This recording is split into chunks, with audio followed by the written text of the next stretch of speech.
देखो एक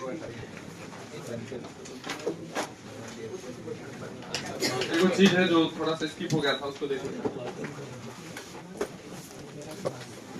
If f of x plus y is equal to fx plus fy, देखो जब if f of x plus y is equal to fx plus fy for all x comma y belongs to real, so then find fx। Question नहीं है ये, ठीक है, लेकिन question लिख दिया। इस टाइप का चीज लिखा हुआ तुमको कई बार मिलेगा, आता रहता है। ये लाइन ऊपर वाला लाइन मिला हुआ आता है f of x plus y is equal to fx plus fy या fx into fy, दोनों करके आता है। तो अगर ये लिखा हुआ कहीं भी आ जाए, ये वाला कहीं भी आ जाए ऐसा लिखा हुआ, तो fx इक्वल टू जो होता है, पहले तो लिख देते हैं kx होता है, ठीक। ये तुम इसके बदले यही यूज करो। कई बार अगर ये क्वेश्चन आ जाएगा कि बताइए ये जिस फंक्शन से इससे जो फंक्शन मिलेगा वो फंक्शन कंटीन्यूअस है, बाद में पढ़ेंगे कंटीन्यूटी डिफरेंशिएबिलिटी, डिफरेंशिएबल है, ठीक है। तो इससे हम इस फंक्शन को कैसे निकालते हैं, बस वो समझा रहे हैं, ट्रिक है छोटा सा।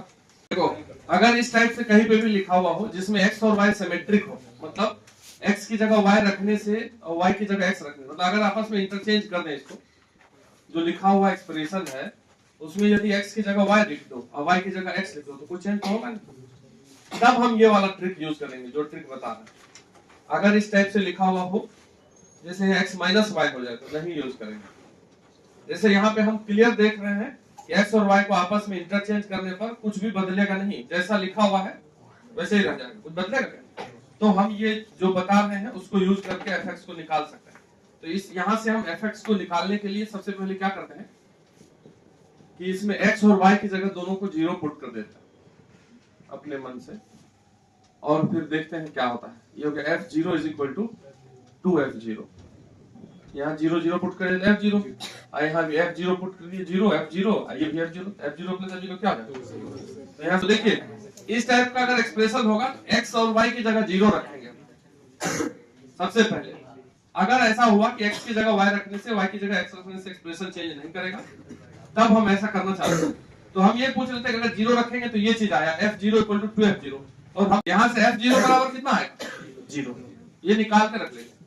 जब भी इस टाइप, ये बहुत इंपॉर्टेंट है, ये बात जो छोड़ दिए थे हम, ठीक है, जब पढ़ाना था, तो अभी हम इसको करके बंद कर देते हैं, ठीक है, क्योंकि कई बार क्वेश्चन में ये सब लिखा हुआ रहता है, अब बच्चा इसको समझता नहीं। या तो याद ही कर लो डायरेक्ट कि अगर ऐसा लिखा है तो हम समझेंगे ये लाल में जो लिखा हुआ, बस कोई प्रूफ की जरूरत नहीं है।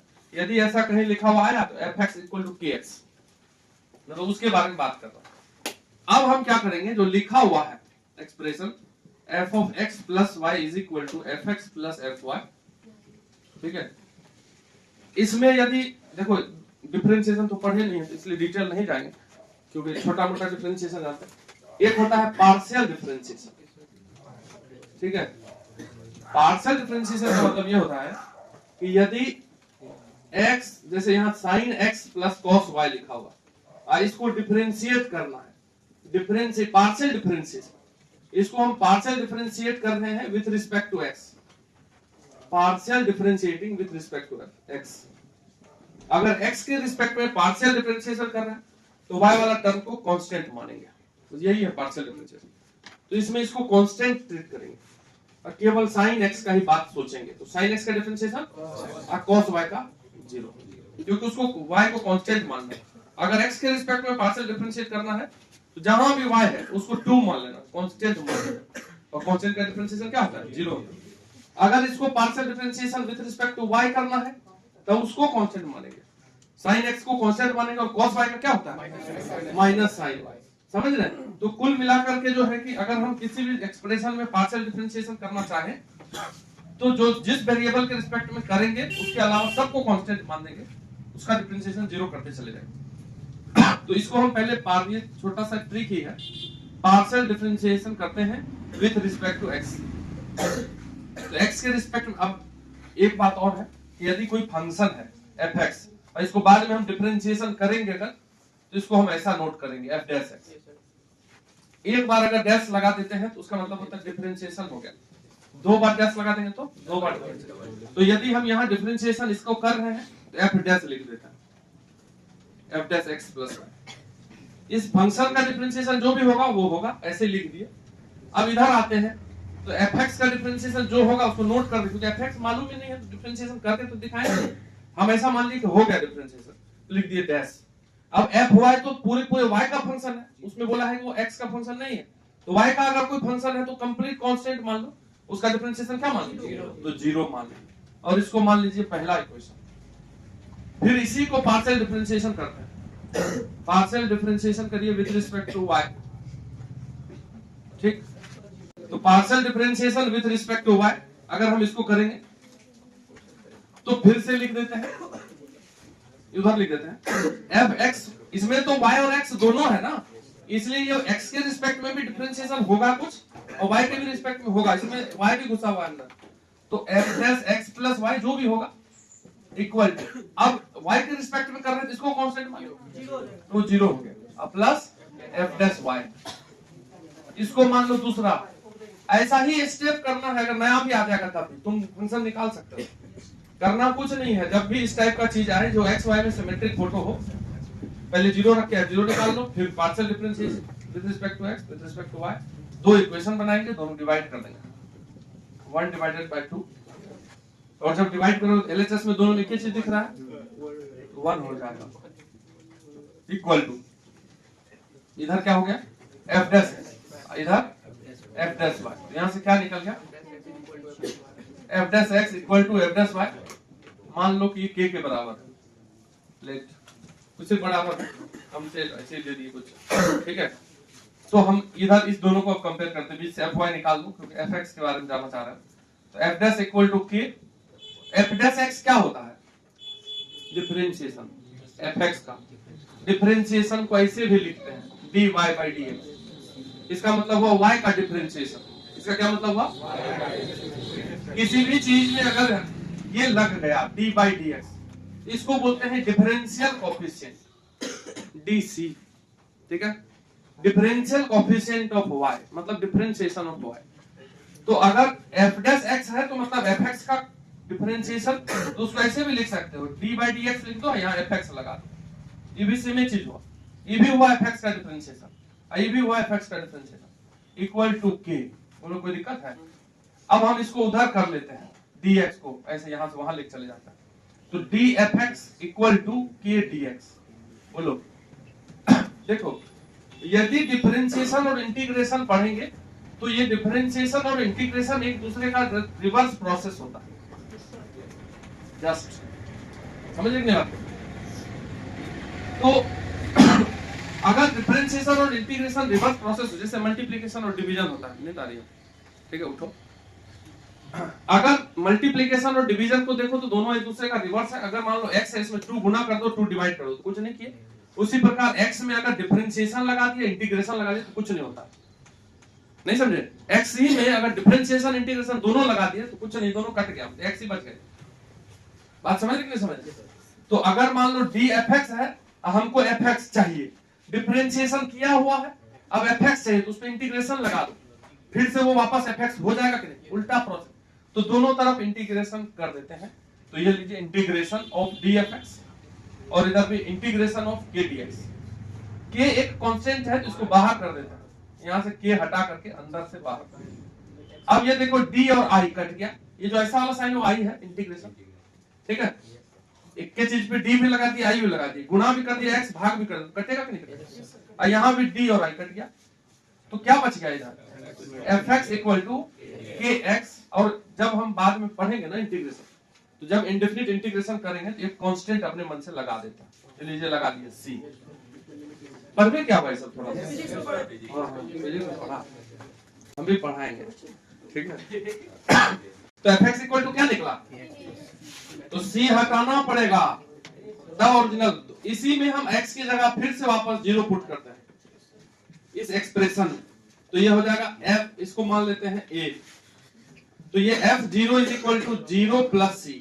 देखो यहां भी 0 रख दिया, यहां भी 0 रख दिया। f0 का वैल्यू तुम क्या निकाल लिए थे कल, 0, ये देखो निकाला हुआ, ये उसको वहां उठा कर रख दो, तो 0 बराबर 0 प्लस सी, यहाँ से सी क्या निकल गया 0, इसी सी को यहाँ पुट कर देंगे, इसमें पुट सी, जो भी सी आया 1 आता तो 1 पुट कर देते, पुट सी, क्योंकि यहाँ सी एग्जैक्ट हमको चाहिए, इसलिए मान लिए पहले सी और फिर वो सी भी 0, put C equal to 0 in equation A, तो यहाँ से हमारा fx इक्वल टू निकल गया kx। ऐसे तो ये देखो कुल मिलाकर के ये याद रखना, कोई काम का नहीं है, डेरिवेशन तुमको ऐसे कहीं नहीं मिलेगा, कोई पूछेगा नहीं डेराइव करना, लेकिन हो सकता है कि मेरा मतलब लिख लीजिए, सुनो याद कर लो कि अगर ऐसा लिखा हुआ आएगा तो यही समझेंगे। Sir f0 equal to f0 कैसे लिखा था? बोला मान लीजिए, ठीक है, बगल वाला बोल रहा है मान लिए इसमें x और y की जगह 0 रखो ना, पूरे इसमें लाल वाले ये जगह f0 plus 0, f0 equal to f0 plus f0, 2f0। क्या क्वेश्चन? जैसे यही लिखा हुआ रहेगा, ऐसे ही, ऐसे नहीं, इसमें ढेर सारा चीज लिखा रहेगा, लेकिन अगर मान लो ऐसा लिख देते हैं if f of x plus y equal to this, then check continuity and differentiability। अभी नहीं पढ़े हैं लेकिन बस दिखा रहे, डिफरेंशिएबिलिटी ऑफ fx, ऐसा लिख दिया कि अगर ये रिलेशन एक दिया हुआ है, केवल बोलेगा कि चेक करिए कंटिन्यूटी डिफरेंशिएबिलिटी ऑफ fx, जो भी fx हो वो कंटीन्यूअस डिफरेंशिएबल है कि, तो हम डायरेक्ट क्या सोचेंगे कि तो fx इक्वल टू kx है, fx मतलब y इक्वल टू kx और y equal to cos kx मतलब straight line passing through origin, इधर से जाए चाहे इधर से जाए, कहीं से जाए, उससे क्या मतलब। तो क्या कहीं टूट रहा है ये ग्राफ? ये तो पूरा ऐसे ही चल गया कि नहीं, तो कंटीन्यूअस है कि नहीं? Yes sir. और डिफरेंशिएबल का मतलब होता है कि ग्राफ में अगर कॉर्नर नहीं बनता है तो डिफरेंशिएबल होता है, जैसे मॉड एक्स है, तो जहां कोना बन जाता है ना ग्राफ, वहां डिफरेंशिएबल केवल नहीं होता है, अगर कोना कॉर्नर, बाद में ये सब समझाएंगे कैसे होता है, अगर कॉर्नर नहीं बना तो ऑलवेज डिफरेंशिएबल, तो ऑलवेज डिफरेंशिएबल, इसका डिफरेंशिएशन भी तो निकाल सकते हैं, अगर y इक्वल टू 2x है तो नहीं निकाल सकते डिफरेंशिएशन, 3x माइनस 3x, तो continuous differentiable for all x, समझ लीजिए बात। इसका आंसर क्या होगा? कंटीन्यूअस भी है, डिफरेंशिएबल भी है, ये छोटा बात हुआ ऐसे, तो इसी टाइप से कहीं भी यूज करने को आ जाए। तो देखो यहाँ से दो बात है, पहला तो ये वाला हो गया, और दूसरा जो है, अरे ये भी तुमको बुक में या क्वेश्चन कहीं भी तुम देखो दोगे तो आ जाएगा, f of x plus y is equal to fx into f1। अरे चुप हो जाओ, अगर यहाँ प्लस था बीच में तो fx इक्वल टू kx, और यदि इस प्रकार से हो कि इनटू हो तो इसके लिए डायरेक्ट fx इक्वल टू याद कर लीजिए e पे पावर kx, ठीक। तो ये दोनों याद रखना है, दोनों में से कोई काम देगा। अगर प्लस वाला हो RHS में तो fx इक्वल टू kx ले लेना है, और यदि इनटू वाला हो तो देखो लिखा हुआ है e पे पावर kx, लिखिए लेट a इक्वल टू, देखो ये क्वेश्चन है, इस बार पिछले बार का क्वेश्चन है 6 अप्रैल 2024, हाँ रिलेशन का क्वेश्चन ये 6 अप्रैल 24 का है क्वेश्चन, ये लिखा हुआ है कि लेट a इक्वल टू, एक सेट है 1 2 3 4 5, अब सुबह उठ के यहाँ आया, मात्र एक क्वेश्चन बना के चलेगा तो सुबह तुम्हारा अच्छा। Let a equal to 1 2 3 4 5 and let r be a relation, r be a relation, r एक रिलेशन है, r be a relation on set a, on set a defined by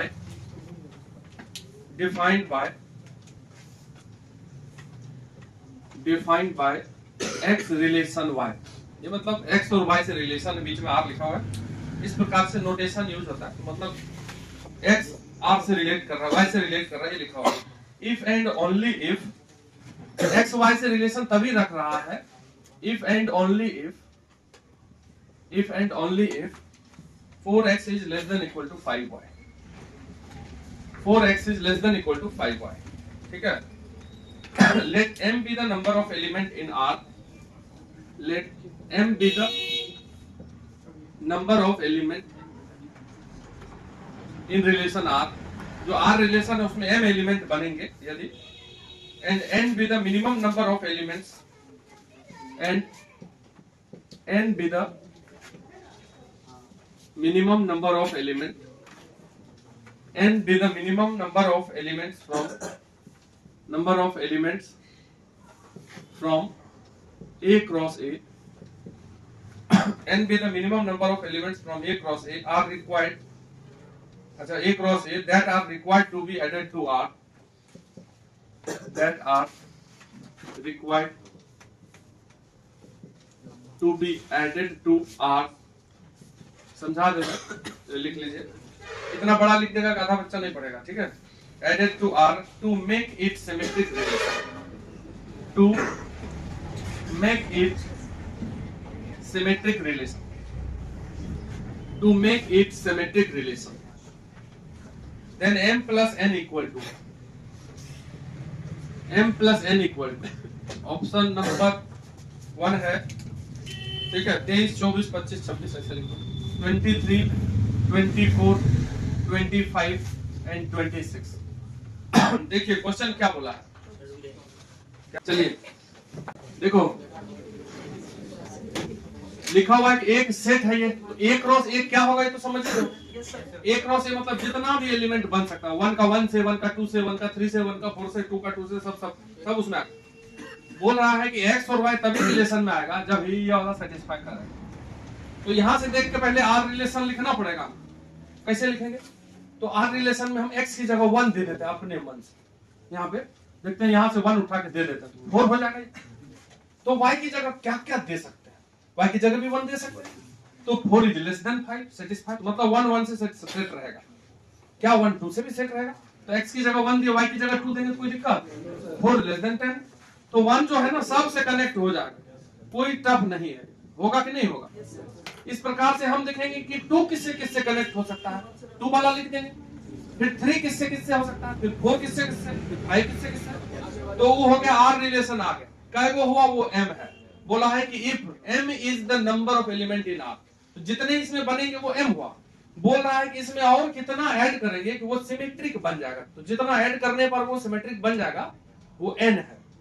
तो m तो दिख जाएगा, फिर n देख के निकालना पड़ेगा कि सिमेट्रिक होता क्या है एक्चुअल में, वो डेफिनेशन दे करके, और फिर m प्लस n निकाल दो, खत्म।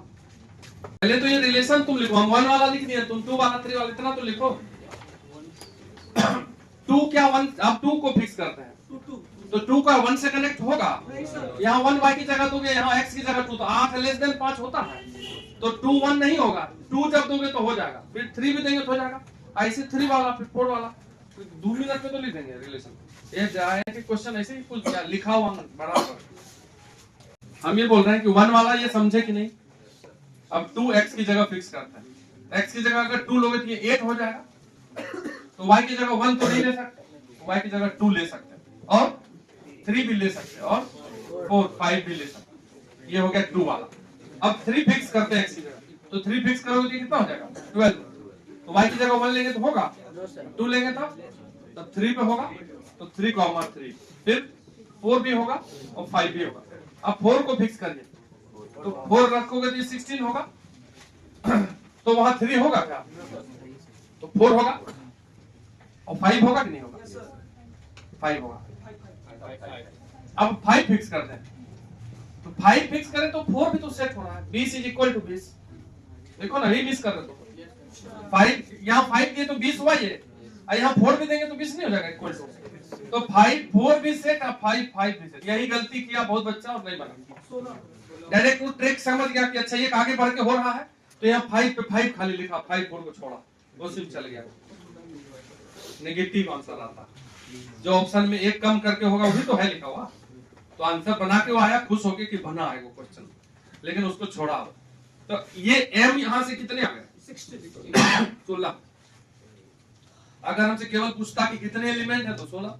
अब पूछ रहा है कि इसमें कौन कौन जोड़ दें कि सिमेट्रिक हो जाएगा। सिमेट्रिक किसको बोलते हैं, a का b से दोस्ती है तो उल्टा, तो सेम वाला को तो छोड़ दीजिए, ये 1 1 तो उल्टा पुल्टा देखिए, यहाँ 1 2 है तो 2 1 ऐड करना पड़ेगा ना, कि 2 1 है क्वेश्चन में, नहीं है तो ऐड करना पड़ेगा।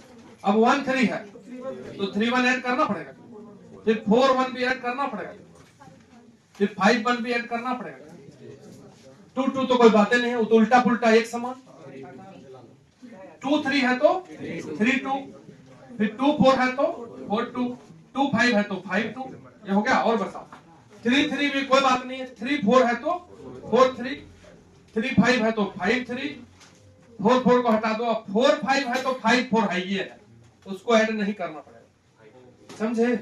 तो लाल वाला गिन लो कितना हुआ, तो 9 को ऐड करना पड़ेगा। n बराबर 9, तो बोलिए m plus n equal to कितना?